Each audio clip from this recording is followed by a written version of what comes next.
Hello friends, कैसे हैं आप सब। तो डियर, आज के क्लास में हम लोग डिस्कस करने वाले हैं आपका क्लास 8 का चैप्टर 4। और इस चैप्टर से जितने भी एमसीक्यू बनेगा हम लोग आज के क्लास में डिस्कस करेंगे। पहला क्वेश्चन आपका, किस वर्ष विरसा नाम के एक आदमी को झारखंड में छोटा नागपुर के जंगलों और गांव में घूमता देखा गया? 1880 में, या 1895, या 1830, या 1986 में? हमारा आंसर हो जाएगा 1895 में हो जाएगा। ठीक है, इनका जन्म हुआ था 1875 में और इनका जो डेथ था ये 1900 में हुआ था। और ये आपका रांची में जेल में ही हेजा से हुआ था। ठीक है, तो इनका करेक्ट आंसर क्या हो जाएगा? आंसर बी जो रहेगा इसका करेक्ट आंसर हो जाएगा। नेक्स्ट क्वेश्चन है आपका, मध्य भारत में बस्तर विद्रोह में हुआ। देखिए, बस्तर विद्रोह कब हुआ था, यानी कब हुआ था कहने का मतलब है 1910, 1911, 1912, 1930। हमारा आंसर हो जाएगा 1910 में क्या हुआ था? बस्तर विद्रोह हुआ था मध्य भारत में। नेक्स्ट है, बिरसा मुंडा का मूल्य नाम क्या था? धसपट, या दामोदर राव, या आनंद पांडे, या पटल लाल? तो आंसर क्या हो जाएगा? आनंद पांडे हो जाएगा। आंसर सी जो रहेगा करेक्ट आंसर हो जाएगा। नेक्स्ट है, कुछ समय के लिए बिना खेती छोड़ दी जाने वाली जमीन को कहते हैं बंजर भूमि, परती, उपजाऊ, महुआ। तो उसको हम लोग क्या कहते हैं? उसको हम लोग परती कहते हैं। यानी कभी कभी ऐसा होता है जब खेती की जो खेत जो रहता है ना बंजर हो जाता है, तो उसको कभी हम लोग 1-2 साल के लिए छोड़ देते हैं, तो उसको हम लोग क्या कहते हैं? परती कहते हैं। आंसर क्या होगा? बी जो रहेगा ये इसका करेक्ट आंसर हो जाएगा। नेक्स्ट क्वेश्चन है आपका, भारत में भील जनजाति किस राज्य में निवास करती है? मध्य प्रदेश में, राजस्थान में, गुजरात में, और केरल में?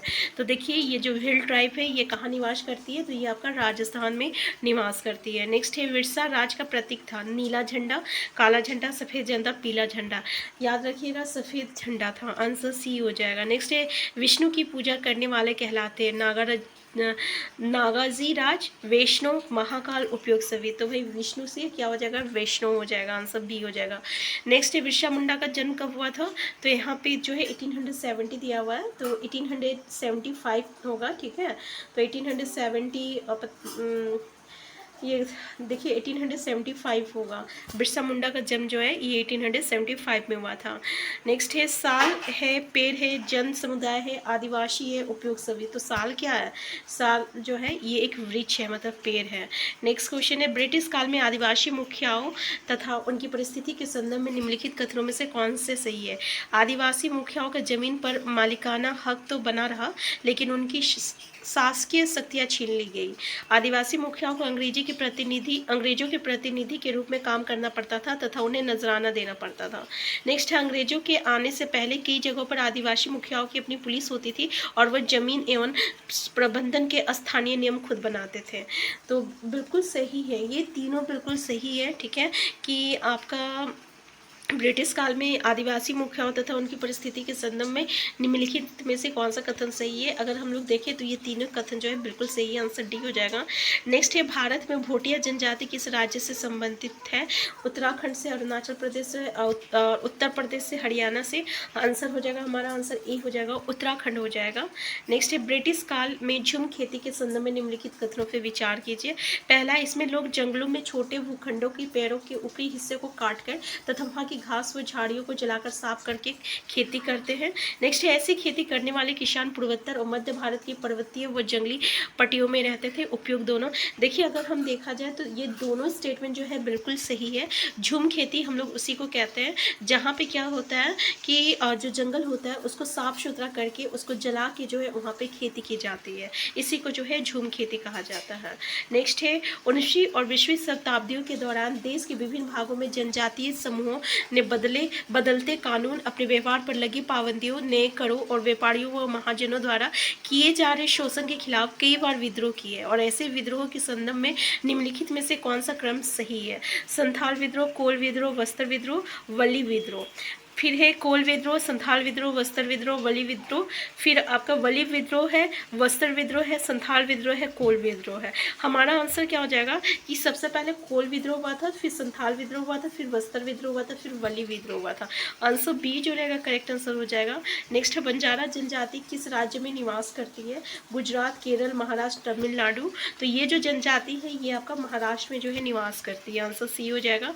नेक्स्ट है, झूम खेती को अन्य किस नाम से जाना जाता है? मौसमी खेती, घुमंतु खेती, दोनों स्थिर। तो देखिए इसको हम लोग किस नाम से जानते हैं, हम लोग का आंसर बी हो जाएगा, घुमंतु खेती हो जाएगा, क्योंकि इसमें झूम मतलब क्या हुआ, कभी इस जगह में कभी उस जगह में होता था। इस जगह में जंगल को साफ सुथरा करके यहाँ पे खेती की जाती थी, जब ये बंजर हो जाता था तो फिर दूसरी जगह पे जाया जाता था, इसी को झूम खेती कहा जाता है।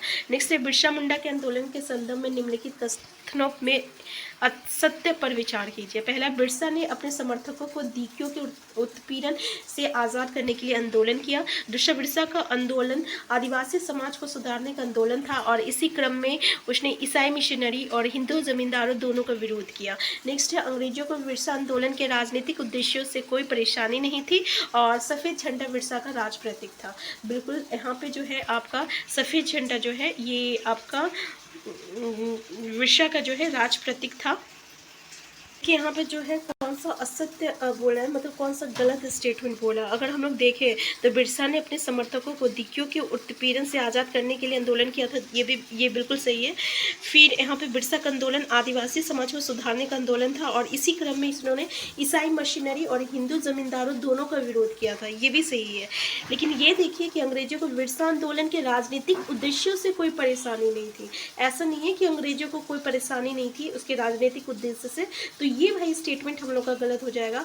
और सफ़ेद झंडा जो है ये बिरसा का राज प्रतीक था, तो यहाँ पे आपको गलत दे दिया गया है। आंसर जो रहेगा यहाँ पे सी हो जाएगा, क्योंकि हमें जो है असत्य बोला है। ठीक है, ये तो सत्य है क्योंकि बिरसा का राज प्रतीक क्या था, सफ़ेद झंडा था। ठीक है, यहाँ पे असत्य बोला है यहाँ पे, तो क्या परेशानी नहीं थी, आंसर सी जो रहेगा करेक्ट आंसर हो जाएगा यहाँ पे।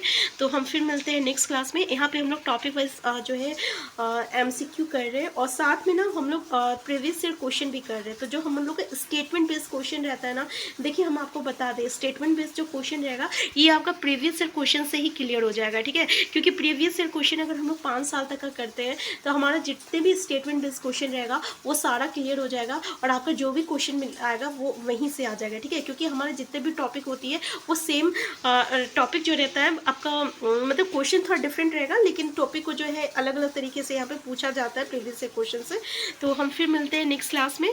आप प्रीवियस ईयर क्वेश्चन जरूर कर लीजिएगा और हम लोग डेली जो है एक सेट करते हैं प्रीवियस ईयर क्वेश्चन का। तो हम फिर मिलते हैं नेक्स्ट क्लास में। Thank you.